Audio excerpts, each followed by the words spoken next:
Jewish girl. Yeah, she was. I don't hold that against her. I mean, you know. Are we rolling? With people in and out of there. You're from New York. You were born in New York. Yeah. What kind of family were you born into, Dee? A very no. I was the oldest of 6 kids in a lower middle class family. My mother is a aspiring artist, and my father was a cop. A New York City cop? No, he's a State Parkway policeman. You know, they wear one of these Mountie hats and things, and they drive around fast in cars and persecute youngsters. And it was, you know, it wasn't really a great situation. Suburbia, I wasn't cut out for suburbia. I didn't like it. Is everybody in your family as dynamic looking and large as you are? No, they're actually kind of like normal. You know, they used to kid me about being adopted. Maybe I was, I don't know. But they're definitely out of their minds. They are more insane than I am because we were such a large family, there just wasn't enough attention to go around really. And if you go to my house, this isn't an invitation, I'm just telling you. No offense, love to have you. If you come to my house, you'll find that everybody's like vying for whoever comes over's attention. Everybody's got their own little bits. Although I'm usually the most laid back because I have a place to let out my insanity on stage, you know. But they're all, one's a cable vision repairman, one does lawnmower sales, another one is she's a gymnastics teacher and a secretary. The one girl's a secretary. And what's the other one? I'm leaving one out. Oh well, it doesn't matter. He's a DJ. Yeah, he's sort of in the rock and roll vein too. So there's some musical talent in the family. Oh yeah, we all sang. You know, we all sang classical music. We all sang in church choir till I was like 18 or 19. And we used to do, you know, the Snyder family singers. You know, they make us do a hymn or something. The Snyders. You were trained classically? Yes. Until I was 7 to 19. I started rock and roll at the same time. The school found out I could sing, and so they stuck me in the glee club. You know. And started singing soloist, and then just kept going until I was 19. And what about instrumentally? Did you pick up on any classical piano? Or I tried to play trombone, but I had buck teeth at the time before I got braces, so I couldn't play that. And I play a little guitar and a little drums. That's not really classical, no, only vocal. Yeah. One thing that I really want to discuss on this film, because I've worked with a lot of teenagers in the past, teenagers that have problems, at-risk teenagers. Can you help me? Teenagers who enjoy heavy metal, who can find some way of letting out a lot of their frustrations by listening to it or identifying with it in some way. And in your past as a teenager, could you relate to this in any way? No doubt about it. I'm surprised. I don't know. You know, most people don't understand that about rock and roll. They don't see what it really is and what it means to young people, and not necessarily totally to young people. It's a certain frame of mind, but you usually find it between 13 and 22, where you're confused, you're frustrated, you're angry, a lot of hostility built up, you want more out of life, and you find it through rock and roll, heavy rock and roll especially. For me, it was total escapism. I hated suburbia. I was very unpopular. I didn't have the cool clothes, and I wasn't in the cliques. I didn't have many friends, and every day for me, I came home, locked my door, put on Black Sabbath and Alice Cooper, and I'd stand in front of the mirror and I'd escape. I'd air guitar, and I was there with Alice Cooper. You know, I went away. I went to where Alice was, where the party never stops. And that isn't necessarily the truth, but that's the whole thing about rock and roll. You could escape suburbia by putting on those records. You could escape suburbia by going to a concert. And for an hour and a half, you forgot about mom and dad, school, money, your peer pressures, the clothes you're wearing. You forgot about everything, and you just were taken away by this total fantasy on the stage, and it made you feel better. You know, you yelled, you screamed, you chanted, you threw your fist in the air, you felt like punching something anyway, but instead of punching somebody, you went like that. Nobody got hurt, and the same energy was let out. You felt like screaming at your parents because you were so mad, but instead you went down. And for me, I screamed, "School's out." I screamed, "I'm 18," you know, with Alice Cooper, and I let out the same energy, but I didn't hurt anybody, and I felt better afterwards. There's nothing wrong with rock and roll, and nothing wrong with heavy metal. It's a great, great thing. Do you think heavy metal is misinterpreted by too many people? Oh, absolutely. It's known for its worst qualities. You know, it's had the worst press in the world. It's always known for its negative aspects, and it's just like any prejudice. It really is. The prejudice against heavy metal is just like prejudice against blacks. You know, they point out, oh, it's so slow, it's unmelodic, it's so fast, it's all denim and leather. They're always singing about abusing women or Satan. I mean, yes, this is true of certain songs and certain bands, but it's a stereotype. Not every band is like that.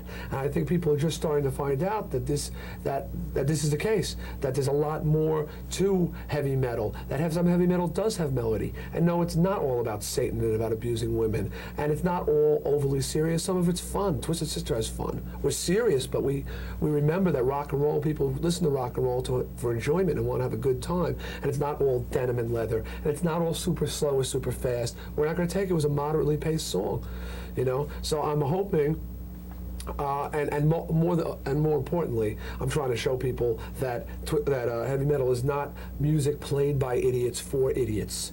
You don't have to be stupid to like heavy metal or to play heavy metal.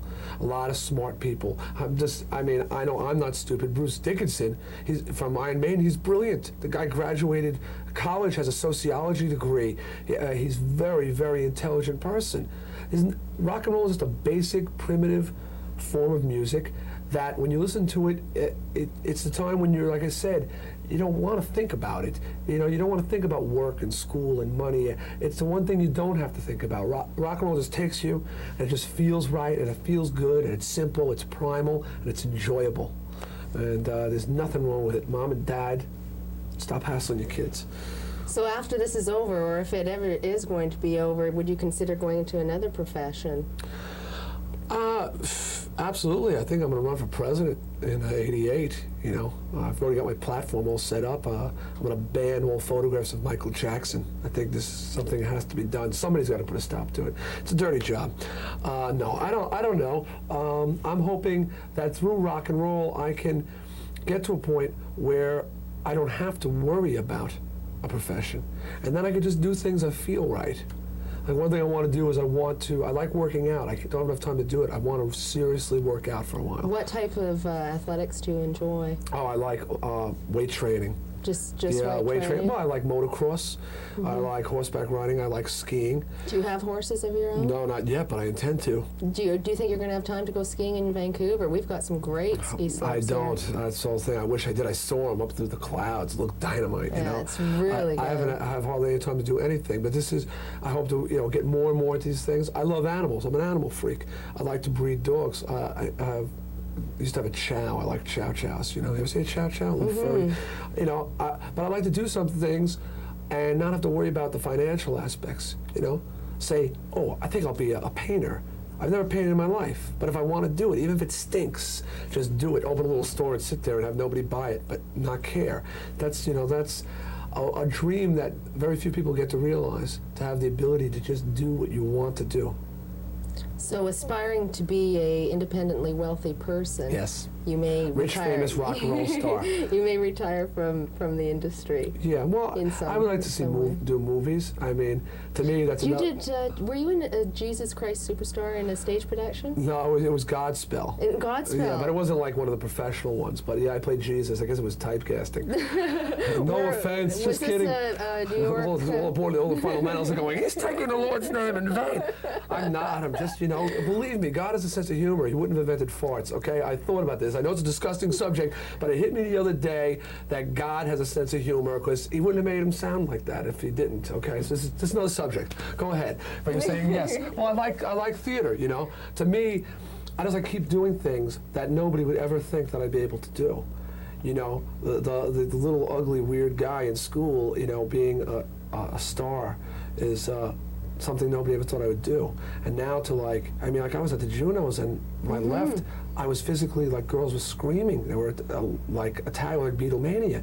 At first I started looking around, I said, who's this yelling for? And I realized it was me. I was nearly injured by the girls going nuts. This is from the guy who couldn't get a date, okay, in high school. So now I want to do movies.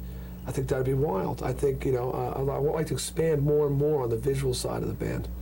And speaking of the visual side of the band, isn't some of the band's genesis, or the genesis to fame, I think could be attributed to the video, the two videos that you put Oh, out? absolutely.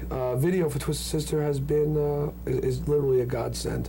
We're a band that when we formed in '76 decided to put as much into the visual aspects as we did into the musical.